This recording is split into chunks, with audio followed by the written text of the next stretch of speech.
পবিত্র ত্রিত্ব পরমেশ্বরের পর্বদিন। আমরা যখনই কোনো প্রার্থনা শুরু করি তখন আমরা ক্রুশের চিহ্ন দিয়ে শুরু করি, মানে পিতা ও পুত্র ও পবিত্র আত্মার নাম করি, মানে ত্রিত্ব পরমেশ্বরের কথা স্মরণ করেই আমরা যে কোনো প্রার্থনা শুরু করি। সেখানে পিতা হলো সৃষ্টিকর্তা ঈশ্বর, যিনি সবকিছু সৃষ্টি করেন, আর পুত্র হলো মুক্তিদাতা প্রভু যীশু খ্রিস্ট, যিনি আমাদেরকে মুক্তি দেন, আর পবিত্র আত্মা হলো যিনি এই জগতের সবকিছুই পবিত্র করেন। এবং এই পবিত্র ত্রিত্ব পরমেশ্বর অনেক আশ্চর্য কাজ করে থাকেন আমাদের জীবনে। যেমন একবার ক্রিস্টোফার কলম্বাস তার শেষ যাত্রায় যখন তিনি আমেরিকায় যাচ্ছিলেন সমুদ্র দিয়ে জাহাজে করে, তখন ওখানে হারিকেন ঝড় এসেছিল এবং সে ঝড়টা মারাত্মক আকারে ছিল। তখন কলম্বাস কি করেছিলেন, তার তরবারিটা নিয়ে সে ঢেউয়ের দিকে তাকিয়ে ক্রুশের চিহ্নর মতো অঙ্কন করেছিলেন, আর ওটা করার পরেই ঝড় একেবারে শান্ত হয়ে গিয়েছিল। আর এভাবেই পবিত্র ত্রিত্ব পরমেশ্বর আমাদের জীবনে অনেক আশ্চর্য কাজ করে থাকেন।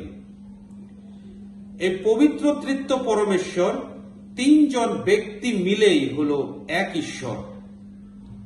তা যদি আমরা গাণিতিক সূত্রের দিকে যদি দেখি, ধরে নিই আমরা যদি গুণ করি 1 গুণিতক 1 গুণিতক 1 সমান সমান কিন্তু হয় একই, মানে তিনটা এক মিলিয়েই হয় এক।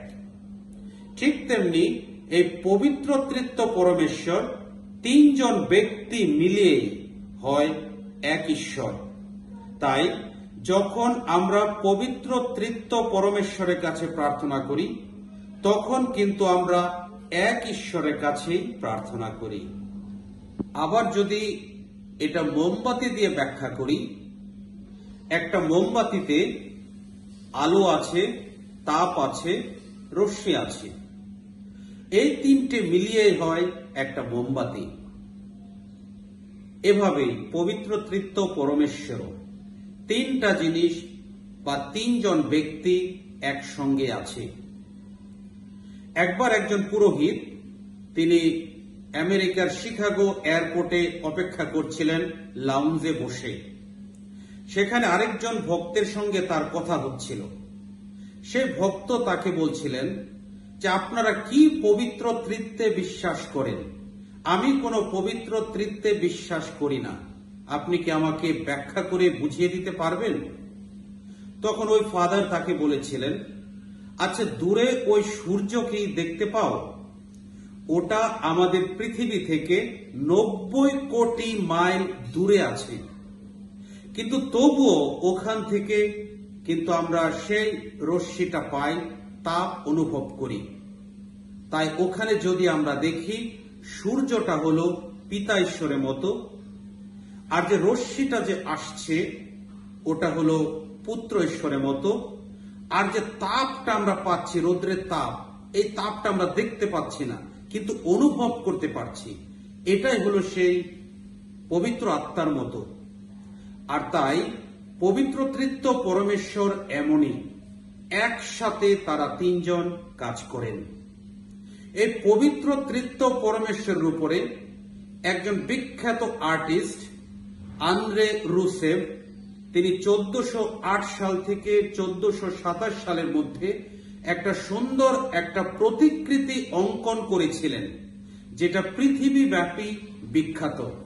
তাই আমি এখন সেই ছবিটায় নেব এবং ছবিটা নিয়ে আমি ব্যাখ্যা করব ওই পবিত্র ত্রিত্ব পরমেশ্বর তিনি কিভাবে অঙ্কন করেছিলেন। এই সেই ছবি যার কথা আমি বলছিলাম। এখানে ত্রিব্যক্তি পরমেশ্বর আছে। তাই যদি আমরা একটু ভালো করে দেখি, এই মধ্যেখানে আছে পিতা ঈশ্বর, এখানে পবিত্র আত্মা, এখানে পুত্র ঈশ্বর। এই পিতা ঈশ্বরের পেছনে আছে একটা গাছ, এটাকে বলা হয় জীবন বৃক্ষ, যে জীবন দেয়।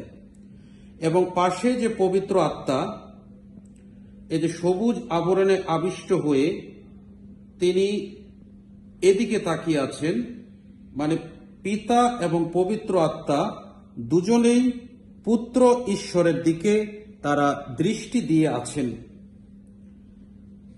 আর তারপরে যদি আমরা দেখি এই পুত্র ঈশ্বর তার হাত দুটো এমন ভঙ্গিমায় আছে যে তিনি সমর্পণ করে দিচ্ছেন নিজেকে পিতা ঈশ্বরের কাছে।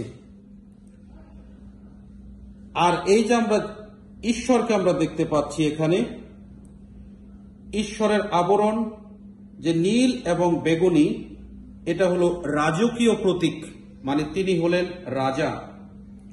আর এখানে পবিত্র আত্মা এই নীল এবং এই সবুজ এই দুটোর আবরণে তিনি আবদ্ধ।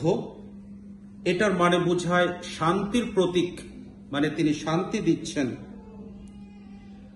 আর এই পুত্র যিশু এই চারদিকে যে তার আবরণ, এই আবরণকে দিয়ে বোঝানো হচ্ছে যে তিনি মানুষের কাপড়ে আচ্ছাদিত হয়ে আছেন এবং তাদের তিনজনের হাতে আছে দণ্ড বা লাঠি। এই দণ্ড মানে হলো ক্ষমতা, মানে তাদের তিনজনেরই ক্ষমতা বা শক্তি আছে। আর পুত্র ঈশ্বরের পেছনে আছে একটা ঘর, এটা হলো একটা মন্দির বা গির্জা বা ঘর, এটাকে দিয়ে বোঝানো হয় খ্রিস্ট মণ্ডলী।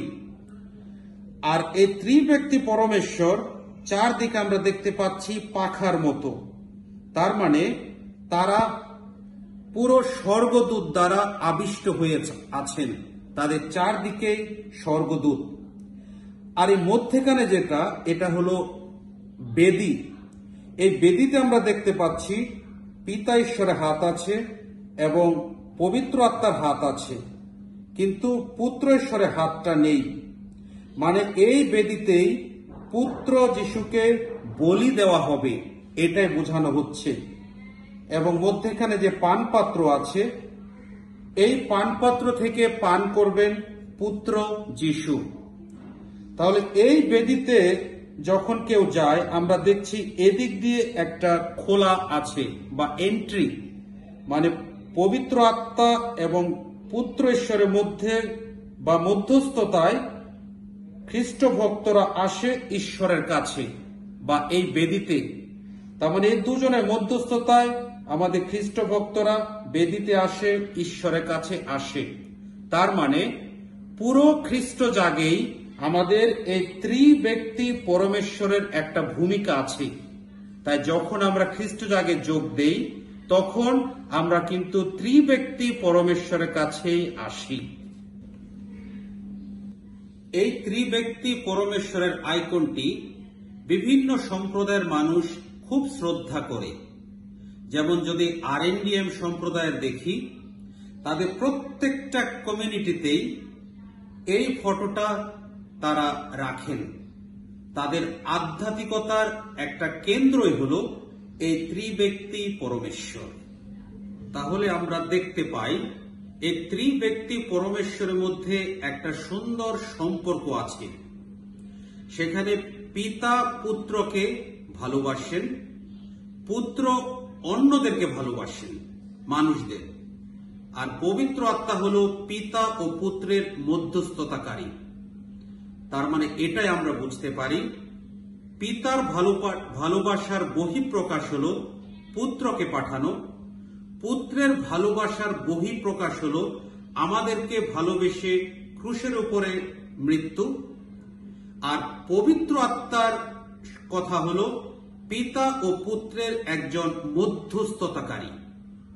তাই আজকের এই পর্বদিনে আমরা ত্রিব্যক্তি পরমেশ্বরের কাছে প্রার্থনা করি, আমরা যেন সবসময় এই ত্রিব্যক্তি পরমেশ্বরে বিশ্বাস রাখি। যদি আমরা বিশ্বাস রাখি, তাহলেই আমরা পরিত্রাণ পাব। ঈশ্বর আমাদের সবাইকে আশীর্বাদ করুন।